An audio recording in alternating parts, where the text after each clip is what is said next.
10 moves that shorten a WWE wrestler's career. Let's watch.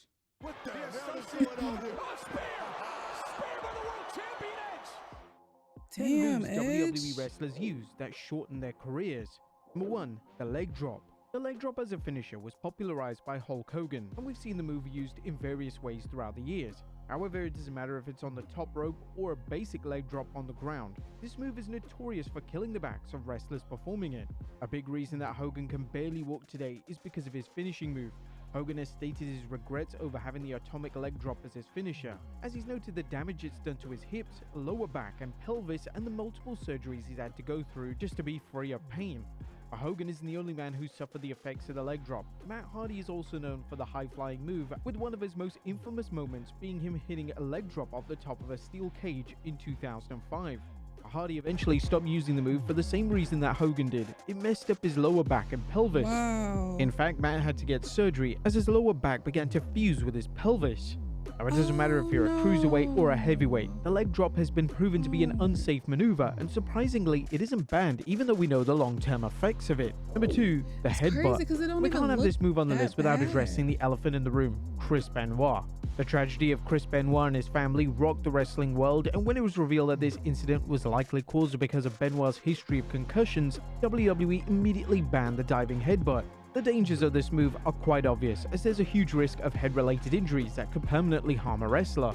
With how stiff wrestling is these days, it's not uncommon to see moves like a brainbuster or pile driver, but when you take into account the amount of house shows WWE has, moves like the diving headbutt become extremely dangerous for the performer who consistently uses this high-risk maneuver. However, it isn't just a flying headbutt that's dangerous. Katsuyori Shibata came close to retirement following his Genesis match against Kazuchika Okada after his headbutt cracked his skull. The AEW star discovered that he had a subdural hematoma, which many didn't think he would ever recover from. The headbutt isn't used regularly these days, and for good reason. It's a self-inflicted move that could go wrong in more ways than one. Number 3, the dive to the outside. Now this one's in the name, so it's not surprising that this risky move has more impact on the performer. When the dive connects, it usually is safe and painless, as part of the move requires the opponent to catch the wrestler doing it, but performing the move is the real trick. Lita almost broke her neck in her infamous main event match against Trish Stratus in 2004, but there have been plenty of other examples when superstars have either undershot the dive, resulting in the wrestler's head and neck hitting the floor first. Or a wrestler can overshoot the dive and unexpectedly crash into something like a barrier or an announce table. All high-flying moves are risky because wrestlers can't control gravity, but the dive seems like the move that most wrestlers have the hardest time perfecting. Number 4, Rack Attack, Nikki Bella. Now you would think that a move called the Rack Attack would be sexy and painless, but it's a big reason that Nikki Bella was forced to retire. The finisher itself was a drop-down neckbreaker, which was a cool move that stood out from the rest of the women's roster, but the strain of having someone's entire weight on your shoulders did more harm than good, especially to Nikki's neck. Doing that even once a week sounds hard enough, but what if you had to do it 5 times a week? Now, this is where WWE's hectic schedule came in, as it was a combination of the move and the numerous times she had to use it that caused the disc to push on the spinal cord, which allowed excess fluids into the central nervous system. Nikki got the surgery and changed her finisher when she returned, but the damage was already done.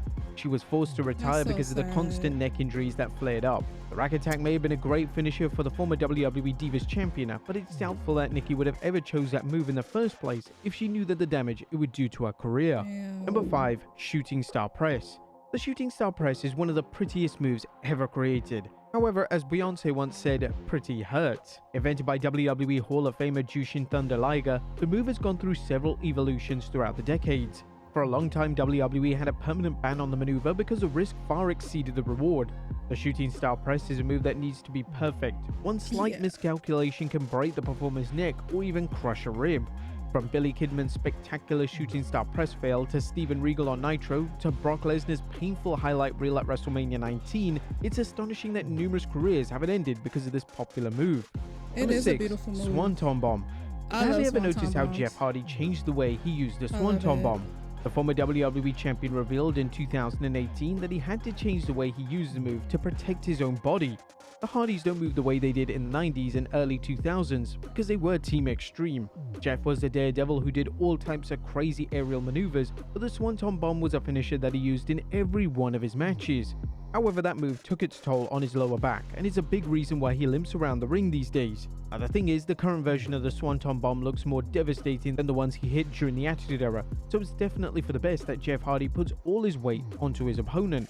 There's no doubt that Hardy slowing down is a result of the insane dives he's done throughout his years. Jeff isn't diving off ladders and steel cages every week. Guys like the Hardys are reminded that as fun as it is to watch the high flyer daredevil type wrestler, their career span doesn't last long unless they slow down their risk-taking moveset. Number 7. Missile Dropkick. Now it's interesting how the simplest move in professional wrestling turned out to be one of the most dangerous. The dropkick is a move that almost every wrestler uses. The move itself isn't particularly devastating to the receiver, however, just like the leg drop, this can have long-term effects on the performer's back. The missile dropkick requires someone to jump in the air and land on the mat once it connects with their opponent. When a dropkick is used here and there, then the move is rather harmless, as it hasn't ended a WWE career. But for former superstar Maven, he recalls the pain he was in the night he performed the simple wrestling move. Yeah. That was the defining move that Maven was known for, but it ended up causing him to have arthroscopic surgery on his right leg. There's nothing hard about performing the dropkick, but gravity is not your best friend, and the long-term effects of the missile dropkick definitely prove that. Number 8. The Moonsault. Shawn Michaels broke his ribs with an Asai moonsault at WrestleMania 24. Cody Rhodes suffered a small fracture in his big toe after performing a moonsault from the top of the cage against Wardlow. Sami Zayn's career almost came to a screaming halt when he botched a single springboard moonsault against Kevin Owens at Battleground 2016. The moonsault is used more frequently because the move isn't as complex as a shooting star press. However, it's caused more injuries because of the trajectory of the move is so unpredictable. Again, this is another case of high risk, high reward, but there's also a reason that a moonsault is used regularly by anyone. Kurt Angle is a prime example of this, as the Olympic gold medalist will go down as one of the best wrestlers to ever step in the squared circle. The 2005 Kurt Angle was vastly different from 2018 Kurt Angle, and the moonsault was a good reason for that. Though Kurt was more of a technical wrestler, he wasn't afraid to pop out the moonsault in big matches. The problem was that Kurt was rather inexperienced in using the aerial move. The first time he used it, it resulted in him breaking Bob Harley's arm. The moonsault got better over time in terms of being safer, but there were plenty of notable botches that severely impacted his body. Number 9. The RKO. Have you ever noticed the change in the RKO? It's very subtle, as Orton used to do the RKO with one arm, but now he does it with two. The change was due to it making it safer for Orton's shoulders and back. Orton's career-threatening back injury is no strange coincidence. While it's likely due to years of constant traveling and wrestling every week, the RKO is a big component of his recent injury. Orton himself has expressed regret over the way he's used the RKO and wish he could go back in time and change his finisher. I jump as high as I can, grab the guy's neck, and come crashing down to the mat. I've been doing it for a very long time, and I kinda wish I could go back in time and create a finishing move that didn't entail me jumping as high as I can and landing on my back. After doing that a couple of thousand times over the last few decades, I'm starting to feel it. The RKO is the perfect finisher for Orton, but it would have been understandable if he had changed it. As great as the move is, it would have been a shame to see his career end based on something that helped him become a true megastar. And number 1, the Frog Splash. Now, the Frog Splash is perhaps the second most used high-flying move behind the moonsault. When done correctly, the Frog Splash looks like a devastating move that hurts the performer and receiver. In reality, the performer was the only one who suffered the crippling effects. Guys like Eddie Guerrero and Rob Van Dam protected their opponents by using their elbows and knees to guard from full contact from the belly. Eddie Guerrero dislocated his left elbow in his very first WWE match because of how awkwardly he used the Frog Splash. Rumors have it that Guerrero's use of the Frog Splash became extremely painful over time, and Eddie's painkiller addiction got worse because of it. There has been nothing to confirm that statement, but it has been proven that the Frog Splash takes a massive toll on the wrestler's body.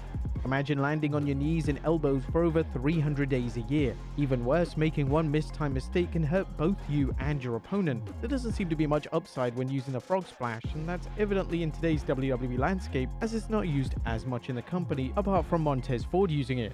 But there you have it, folks. Yeah, Maven's video definitely opened my eyes to them doing certain moves, even when it looks like a simple